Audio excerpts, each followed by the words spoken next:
উৎস থেকে দলিল জিজ্ঞাসা করলে কোরআন হাদিস ইজমা কিয়াস বলবে। সমস্যা হয় যা দলিল নেওয়ার পদ্ধতি নিয়ে।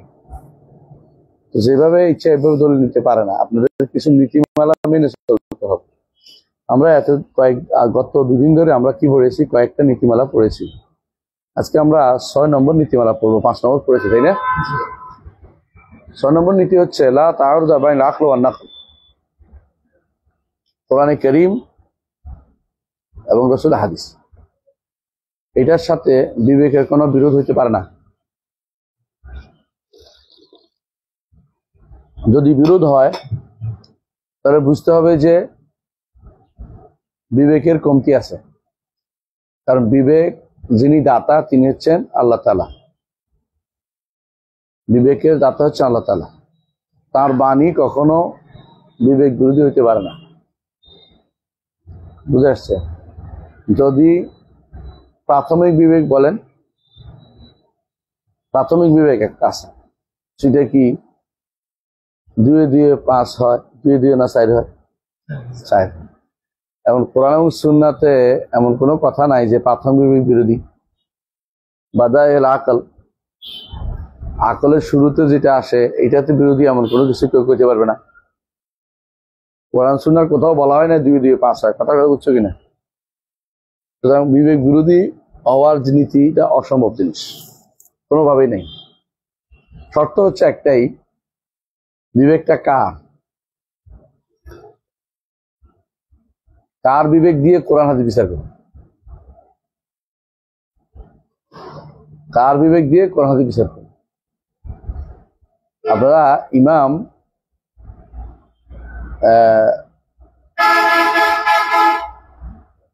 দিমিয়াতির একটা গ্রন্থ আছে, ইমাম দিমিয়াতির ফাদাইল আমলের উপর একটা গ্রন্থ। তার ভূমিকায় তিনি যা লিখেছেন, ইমাম আব্দুল আজিজ মুহাদ্দিস দেহলভী রহমতুল্লাহ আলাইহি তার কিতাব বুস্তানুল মুহাদ্দিসিনে তা এনেছেন।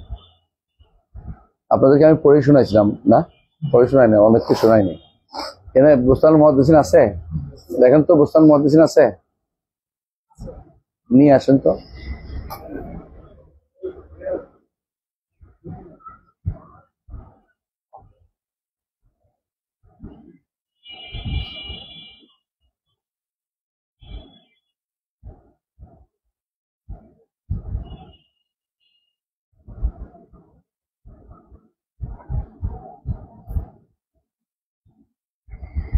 পাইছেন? দুনিয়াতের গ্রন্থটা দেখেন।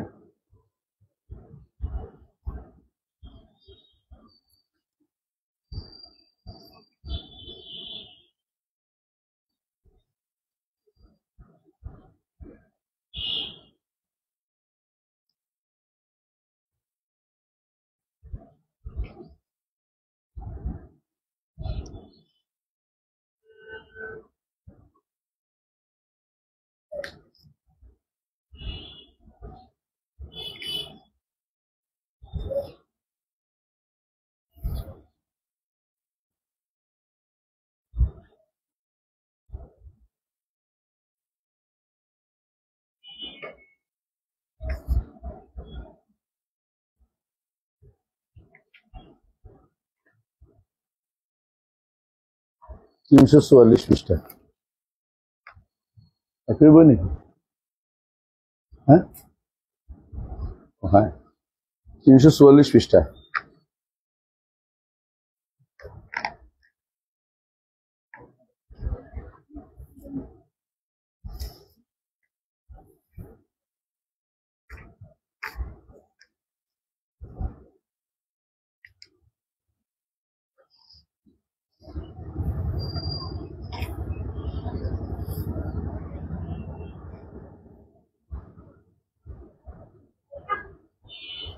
দেখেন কে পড়বেন, জোরে জোরে পড়েন।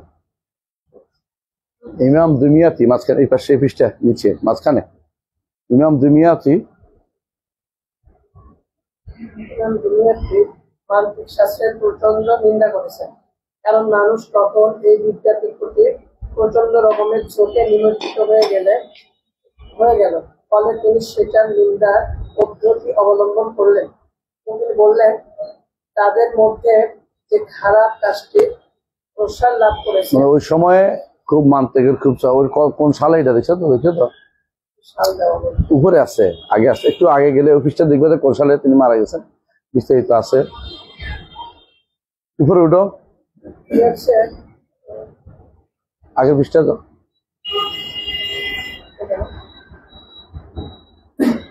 650 সাল। 650 সাল। করেন। তাদের মধ্যে অর্থাৎ মিশরের লোকদের মাঝে যে খারাপ কাজটি প্রসার লাভ করেছে, বিশেষ করে প্রসিদ্ধ খারাপ কাজ যা তাদের মধ্যে পাওয়া যায় তা হলো তারা অপ্রয়োজনীয় বিদ্যা নিয়ে পঠন পাঠনে নিমজ্জিত। তারা মানকুল বা কোরআন ও সুন্নাহর ইলম অর্জন বাদ দিয়ে মাহকুল বা দর্শন বিদ্যা অধ্যয়নে ব্যস্ত রয়েছে। তাই তারা ইলমুল মান্তিক করে চলেছে। তারা বিশ্বাস করছে যে কেউ এ বিদ্যা রপ্ত করবে না, সে কথা বলতেই জানে না। তাই আমার বুঝে আসে না তারা এটা কিভাবে বলতে পারে। ইমাম শাফি ও মালিকি তারা কি শিখেছিল, নাকি এটি ইমাম আবু হানিফা রাহিমাহুল্লাহর পথ আলোকিত করেছিল? এটা কি ইমাম মুহাম্মদ ইবনে হাম্বল শিখেছিল, নাকি ইমাম শাওরি সেটা শিক্ষা গ্রহণের জন্য শিখিয়েছিল? ইয়াস ইবনে মুআউইয়া কি তার বুদ্ধিমত্তায় এটা সাহায্য নিয়েছিল, নাকি বলবে যে আমর ইবনে আল আস তার দক্ষতা এর বিদ্যার দ্বারা তার কর্মপটুতার শীর্ষে পৌঁছেছিলেন? নাকি মানে কথা কি বোঝা যাচ্ছে? মানে এই মান্তিক বিদ্যা কি এই সমস্ত লোকদের কি মান্তিক বিদ্যা বড় করছে? আপনার বলতে হবে ইয়াস ইবনে মুআবিয়া বলেন, আমর ইবনে আস বলেন, আবু হানিফা, মালিক, শাফি, আহমদ, ওরা কি মান্তিক দিয়ে বড় হয়েছে? কথা কি বুঝতে পারছি, এটা বলছি। তারপর নাকি বলবে যে ইয়াদা ও সাহাবান শিক্ষার চর্চা করেছেন। যদি এটা না হতো তাহলে কি তারা তাদের কথা বলতে ও ব্যক্ত করতে সমর্থ হতেন না? মান্তিক না থাকলে তারা কথা বলেন নাই। হ্যাঁ, তুমি কি মনে করো এই লোকগুলোর বিবেকে কমতি ছিল? তারা তো কেউ এ পথে চলেননি। তুমি কি মনে করো যারা মাকুলাত পড়েনি তাদের বিবেকের মধ্যে সমস্যা আছে মনে করো? তারা তো কেউ পড়ে নাই। আমি বলি নাই, কিন্তু এটা আব্দুল্লাহ জালাবি আনছে। হ্যাঁ, মনে করছো যে তাদের তীক্ষ্ণতা ও বুদ্ধিমত্তায় সমস্যা ছিল? তারা তো সেটা অর্জন করার জন্য সময়ও ব্যয় করেনি। কখনো নয়। তাদের বিবেক, বুদ্ধি, তীক্ষ্ণ ধীশক্তি এসবই তথাকথিত মান্তিক নামক বিদ্যার জেলখানায় আটকে থাকার চেয়ে অনেক সম্মানিত। সেগুলো বরং আরো বেশি মর্যাদাপূর্ণ যে সেগুলো তথাকথিত মান্তিক বিদ্যার অপচয় ফেলে রাখতে হবে। আল্লাহ সবাদ করে বলছে, এ জাতি এমন জিনিসে নিজেদের ডুবিয়ে রেখেছে যা তাদের কোনো উপকার করবে না। তারা এমন বিষয়ের প্রতি মুখাপেক্ষী দেখাচ্ছে যা তাদেরকে কখনোই অমুখাপেক্ষী করবে না, বরং তাদেরকে বিপদে ফেলবে ও সমস্যায় নিপতিত করবে। আর শয়তান তাদেরকে ওয়াদা করছে ও তাদেরকে দুরাশায় নিক্ষেপ করছে।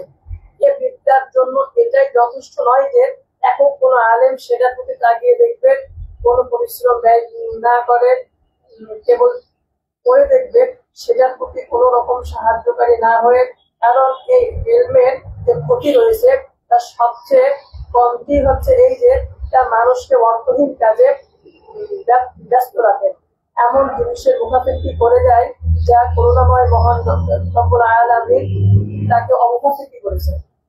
অথচ আল্লাহ কিন্তু মান্তিক করে নাই আমাদের। হিকমত মান্তিক এগুলি পড়ার কোনো দরকার নাই। ইবনে তাইমিয়া রাহমাতুল্লাহ আলাইহি বলতেন, মান্তিক হচ্ছে এমন একটা শাস্ত্র, লা ইয়াহতাজু ইলাইহিল যাকি ওয়ালা ইস্তাফিদু মিনাল বালিদ। যারা বলদ মার্কা লোক, লা ইয়াহতাজু ইলাইহিল যাকি ওয়ালা ইস্তাফিদু মিনাল বালিদ।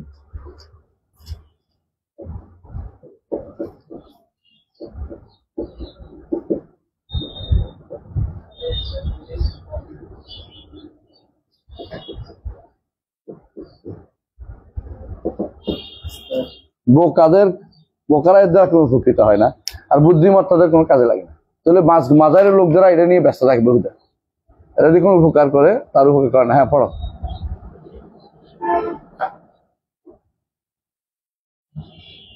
অথচ এই লোকগুলো তাদের বিদ্যাকে করে নিয়েছে স্থায়ী, ও প্রশ্নাতীত ভাবে মানার বিষয়ে একমাত্র হাতিয়ার। হ্যাঁ, মনে করে প্রশ্নাতীত মানার জন্য এটা কোনো প্রশ্ন করা যাবে না। প্রশ্ন শুধু কোরআন হাদিসে করা যাবে। মানে ওই এরিস্টটলের অধিবিদ্যা নিয়ে কোনো কথা বলা যাবে না, এটা একদম সত্য। টেনশন কোথায় ফলাইতে হইব? যত টেনশন কোরআন হাদিসের মধ্যে ফলাইতে হইব। এরিস্টটলের অধিবিদ্যা যে নষ্ট, এটা বলা যাবে না। মানে এই ব্যাপারে প্রশ্ন করার কোনো সুযোগ নেই, ওদের চিন্তা হলো এটা, ওরা বলতেছে এটা। জি, তারা এর মধ্যে প্রচুর দৌড়ঝাঁপ করে, এটা অর্জনের জন্য জীবনের মূল্যবান সময়গুলো ব্যয় করে। মনে হচ্ছে যেন তারা হিদায়াতের প্রতি আহ্বানকারী মুহাম্মদ সাল্লাল্লাহু আলাইহি ওয়াসাল্লামের কথা শোনেন। যখন কোনো একজন এ ধরনের বিদ্যার ইচ্ছা পোষণ করেছিল, যখন তিনি দেখলেন ওমর রাদিয়াল্লাহু তাআলা আনহুকে তাওরাতের কিছু অংশ ফলকে লিখে নিয়ে হাজির হয়েছিল, আর তিনি প্রচন্ড ক্রোধান্বিত হয়েছিলেন এবং এই সংরক্ষণকারী ও বন্দোবস্তকারীকে বলেছিলেন, যদি মূসা আলাইহিস সালাম জীবিত থাকতো তাহলে আমার অনুসরণ ছাড়া তার কোনো কর্তব্য ছিল না, গন্তব্য ছিল না। মানে তাওরাত তো আল্লাহর কিতাব, লিখে আনছে কে?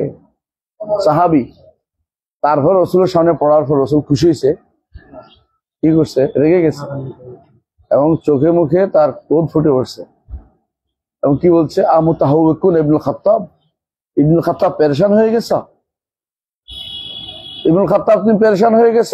আল্লাহ ইতিমুল্লাহ দিন, আল্লাহ শপথ করে বলছে আল্লাহ এই দিনকে অবশ্যই আল্লাহ পূর্ণ করবে। আল্লাহ দিন তো পূর্ণ করছে।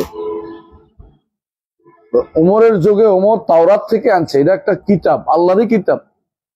তারপরে রসুল যে অনুমোদন করেন না এখানে ঢুকাইতে, আর আপনি মান্তিক দিয়ে আল্লাহর কোরআন বিচার করতেছেন। কোন আকলে আপনি আল্লাহর কিতাবকে বিচার করবেন? কোন আকল দিয়ে বিচার করবেন? আপনি পেরেশান আপনি তো এটা তো দেখতেই পাচ্ছেন যে রাসূলুল্লাহ সাল্লাল্লাহু আলাইহি ওয়াসাল্লাম যখন রাগান্বিত হলেন, ওমর কি বললেন? রাদিতু বিল্লাহি রাব্বান আবে মুহাম্মাদুর রাসূলুল ইসলাম ইদিয়া মুহাম্মাদুন নবিয়্যান বলে বন্ধ করে দিলেন। কারণ এটা পড়ার রাসূল আমাদের দ্বীনের মধ্যে এটা অতিরিক্ত আর বাইরে জিনিস পড়ার দরকার নেই। যারা মনে করে, আমি অনেককে দেখেছি বলে যে আমরা তুলনামূলক ধর্ম তত্ত্ব পড়বো, ভালো পড়েন। কার জন্য? সবার জন্য না। যে এইটা দিয়ে উপকৃত হতে পারে সেটার জন্য, যে এইটার মধ্যে মন ডুবে যাবে তার জন্য না। ইবনে তাইমিয়া রাহমাতুল্লাহর কাছে ইবনুল কাইয়িম আসছে, আসার পর কেবল প্রশ্ন করে। প্রথম ছাত্র অনেক প্রশ্ন করে, তো ইবনে তাইমিয়া রাহমাতুল্লাহ বললেন, তোমার অন্তরটাকে স্পঞ্জ করিও না। স্পঞ্জ কি করে? ময়লাও টানে, পেশাবও টানে, আবার ভালো জিনিসও টানে, পানিও টানে। তোমার অন্তরটাকে আয়নার মতো করো, যেখানে সব বোঝা যায়। তো তুমি যদি কোনো সব শিখতে যাও, একসময় দেখবে যে তোমার খারাপ, মাথা খারাপ হয়ে গেছে। কারণ তুমি এটাও বলো, এটাও বলো, এটাও বলো, এটাও বলো। তোমার শিখা দরকার কোনটা?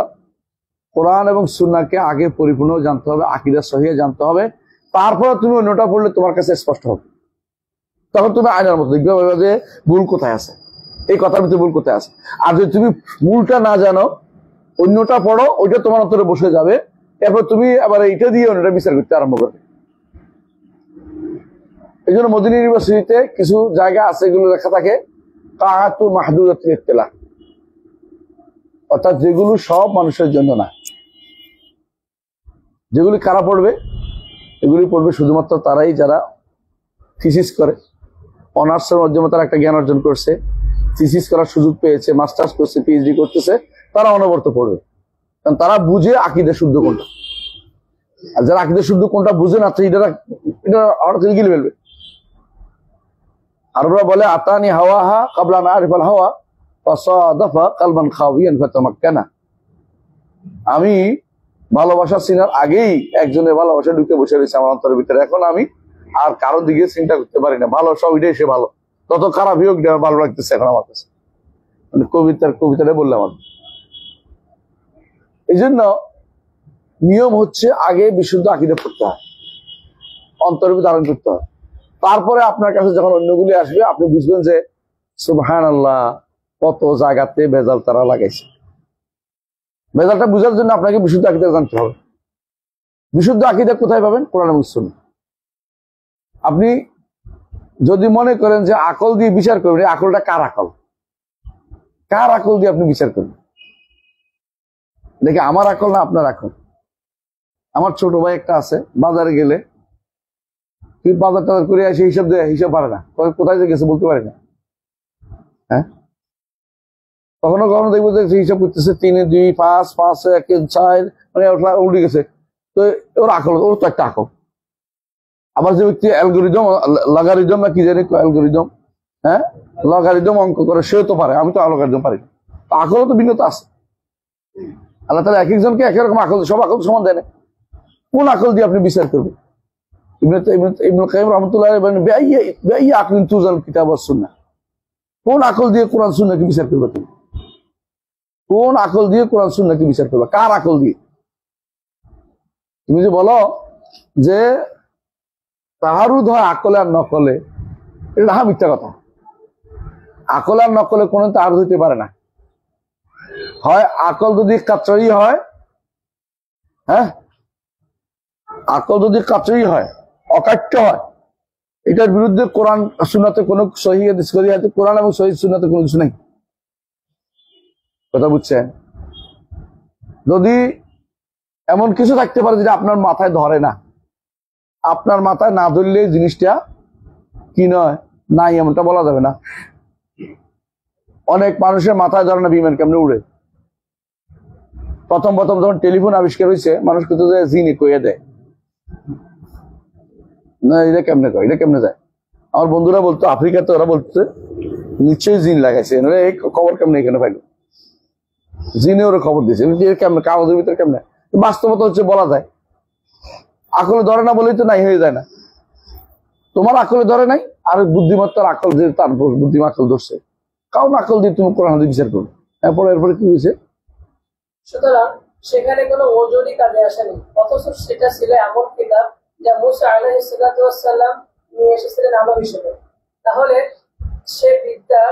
সে গ্রন্থ অর্থাৎ বিদ্যা সম্পর্কে কি ধারণা করা যেতে পারে যা প্রমাণ করেছে শিরকের অন্ধকারে বিচরণকারী বুঝছেননি?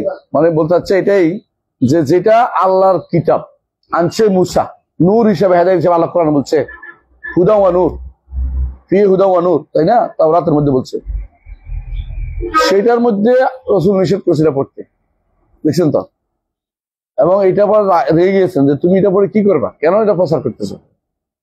তাহলে ওই কিতাবের কি অবস্থা, যে কিতাবগুলি লেখছে যারা শিরকের ভিতরে ডুবে আছে? ওরা কারা? দার্শনিকরা, এরিস্টটল, নাস্তিক, আর প্লেটোর মতো কবর পূজারি মাজারি, আর ইয়ার মতো থলেসের মতো কারা শিরকারী।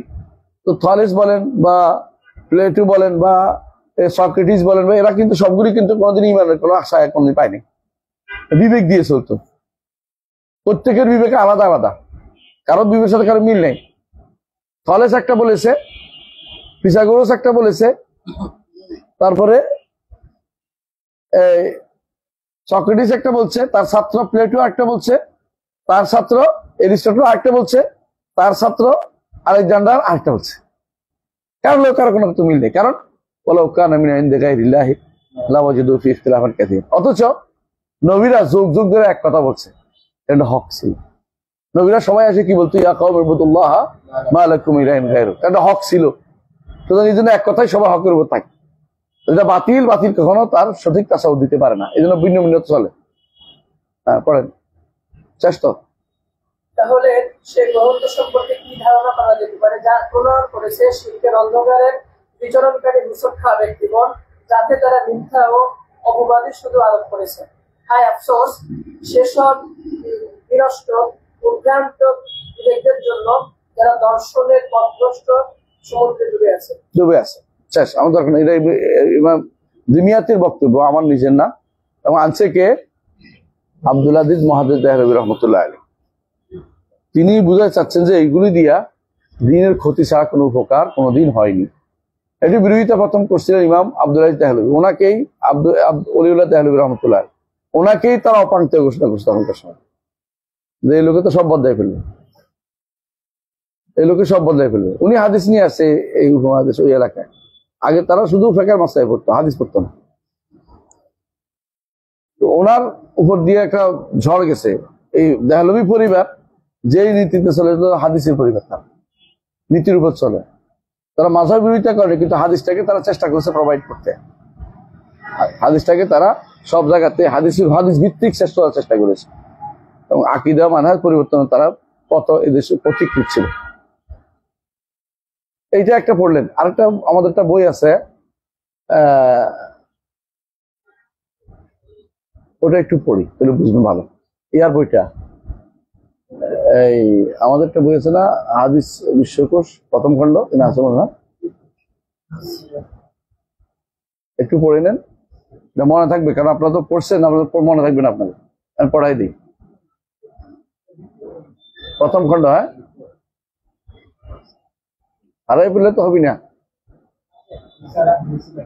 আচ্ছা, আসেন, পাইছেন ওইটাই। হ্যাঁ, ইমাম ইবনে কাইয়িম রাহমাতুল্লাহ আলাইহি, ইমাম ইবনে তাইমিয়া আরেকটা কথা বলেছেন, মনে রাখবেন সবসময়। তিনি বলেছেন মান্তিক হচ্ছে লাহমু জামালিন গাসসিন, লাহমু জামালিন গাসসিন, পাইছো?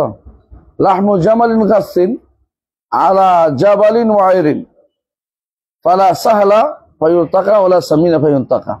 কিন্তু পড়ছেন, তাই না?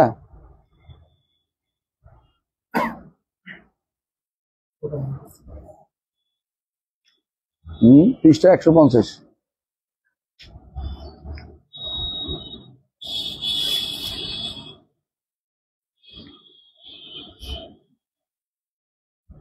এই পৃষ্ঠাগুলি অবশ্যই পড়বেন। আপনারা পড়ছেন এটা? কে কি পড়ছেন? কেউ পড়েন নাই? পড়ছেন?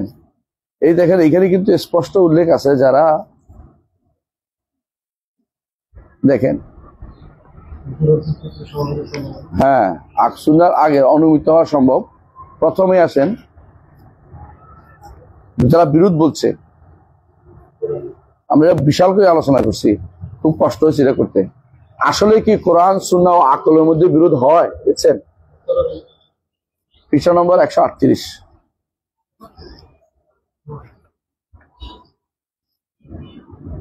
একেবারে এটা লম্বা আলোচনা করছি, এবং বইটা আপনারা পড়বেন।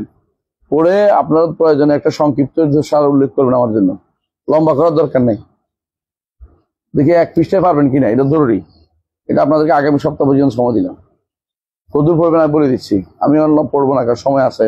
পড়ে তারপরে নির্ধারণ করবেন সেটা কি।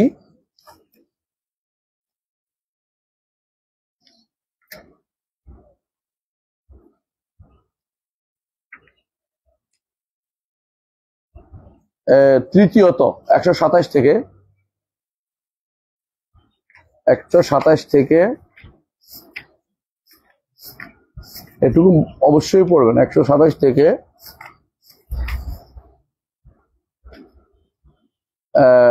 158, 127 থেকে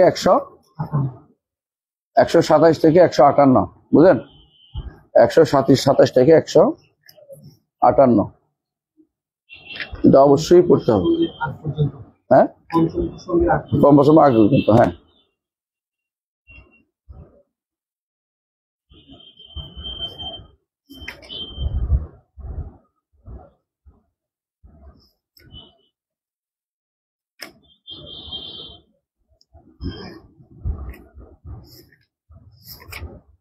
এটা এখন পড়তে গেলে অনেক সময় লাগবে, কিন্তু আমরা আগাইতে পারবো না। তুই বুঝাতে সেটা পড়তে পারবো না। কত? 158 প্রত্যেকে পড়বেন। পড়ে কি কি ভুল আছে একটু আমার ধরাই দিবেন, কারণ অনেক সব ভুল থাকতেও পারে, স্বভাবত।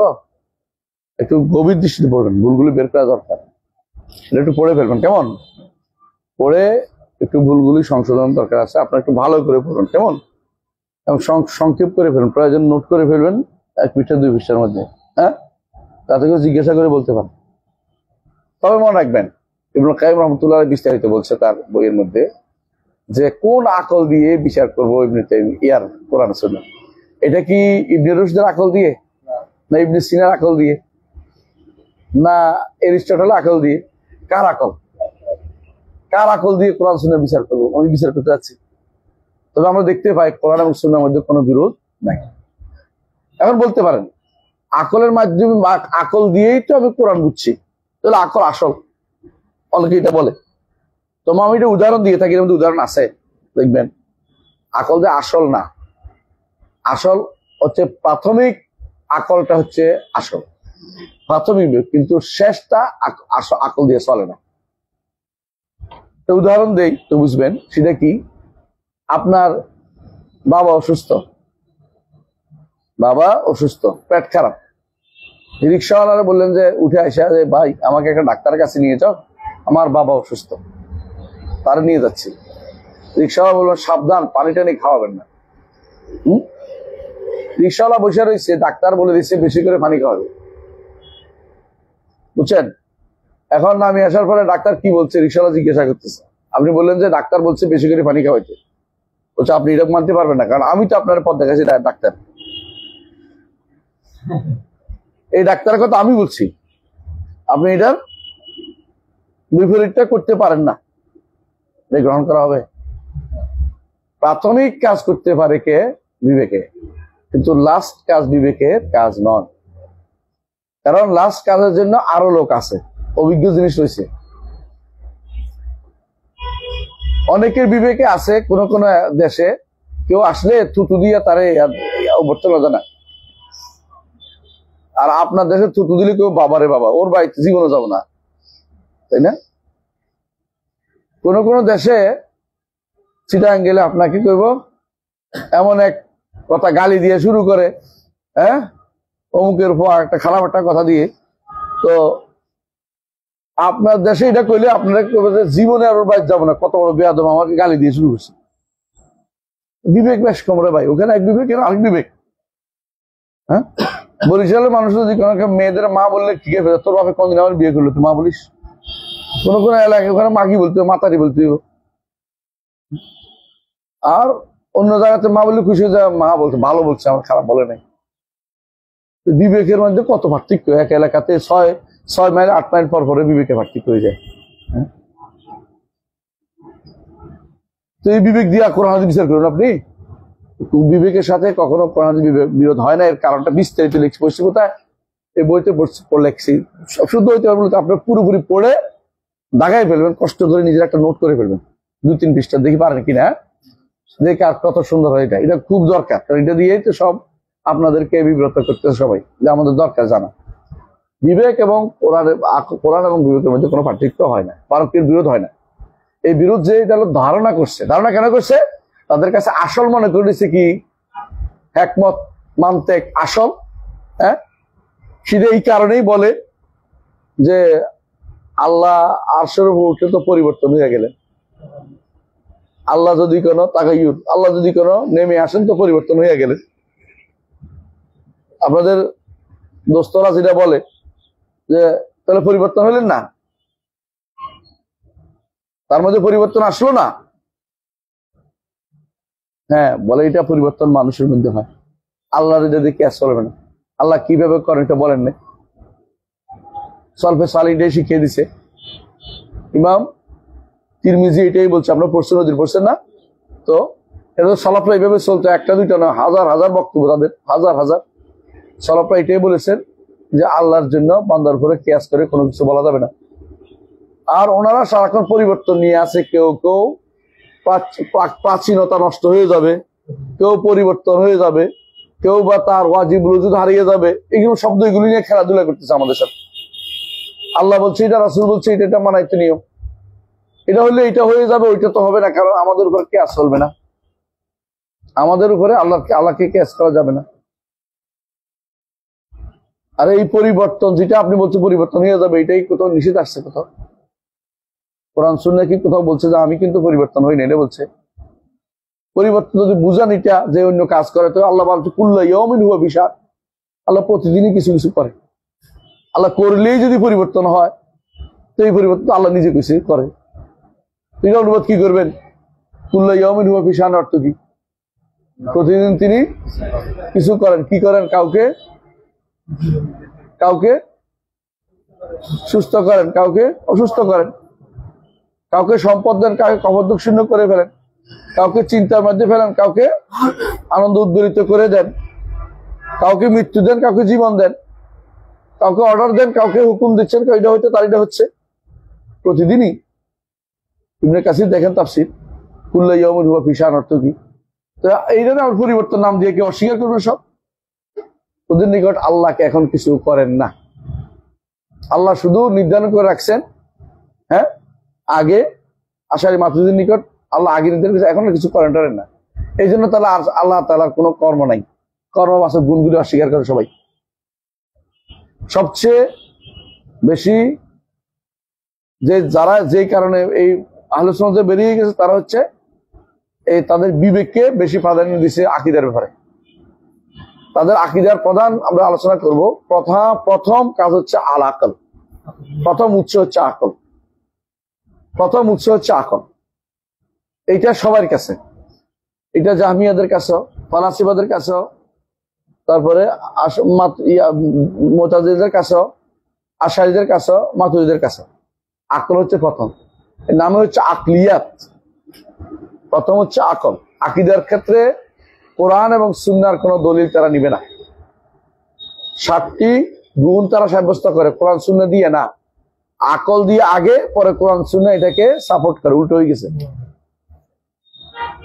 আকল আগে দেয়, তারপর কোরআন সুন্নাহ দেয়। আকলে কি বলে? আকলে বলে যে একটা জীবন থাকতেই হবে, সুতরাং আল্লাহ হাই। আকলে বলে যে, সমাধিতে বুঝছি, আকলে বলে যে আল্লাহ জীবন যার আছে তার কি আছে, তিনি শুনেন এবং দেখেন। আকলে বলেন তিনি শুনেন এবং দেখেন, হ্যাঁ। সুতরাং যিনি যার জীবন আছে দেখাশোনা আছে। আকলে যার জীবন আছে তার কি আছে, ইচ্ছা আছে। আকলে তার জীবনে তার কি কথা আছে, ক্ষমতা আছে। আকলে বলে যে যার জীবন আছে তার একটা কথাও আছে। এই জন্য তারা 7টা মানে, আর কিছু নেই। আকল দিয়ে সাব্যস্ত করছে। এরপরে তারা কি করে, এগুলি কোরআনও আছে, কোরআন তো অন্যগুলি আছে, ওগুলি কি করবে? এগুলি আকলে ধরে না। তোর আকল না ধরলে বাঁচ যাবে কেন? তোমার আকলের সমস্যা, আমাদের আকল এটা ধরে। ইবনে তাইমিয়া গতবার তাদমুরিয়ার মধ্যে বিস্তারিত আলোচনা করেছে। তো আজ আলাকুল হাল আমরা এই বিষয়টা একটু বিস্তারিত পড়বেন, বুঝে আসছে যে কোন বই থেকে? হ্যাঁ, প্রথম খণ্ডের 127 থেকে 158 পর্যন্ত আপনারা ভালো করে পড়বেন, একটু কষ্ট করে পড়বেন, বিস্তারিত কয়েকবার করে পড়বেন, যাতে করে এটা অন্তরে বসে যায়। খুবই দরকার, কারণ এই জায়গা দিয়ে আপনি সারাদিন আপনাকে বিভ্রান্ত করা হবে। তো আজকের মতো এখানে শেখ, আপনাদের কাজ আছে বলে শুনলাম। সুবহানাকাল্লাহি ওয়া বিহামদিকা, আশহাদু আল্লা ইলাহা ইল্লা আনতা, আস্তাগফিরুকা ওয়া আতুবু ইলাইক। আসসালামু আলাইকুম ওয়া রাহমাতুল্লাহি ওয়া বারাকাতুহু।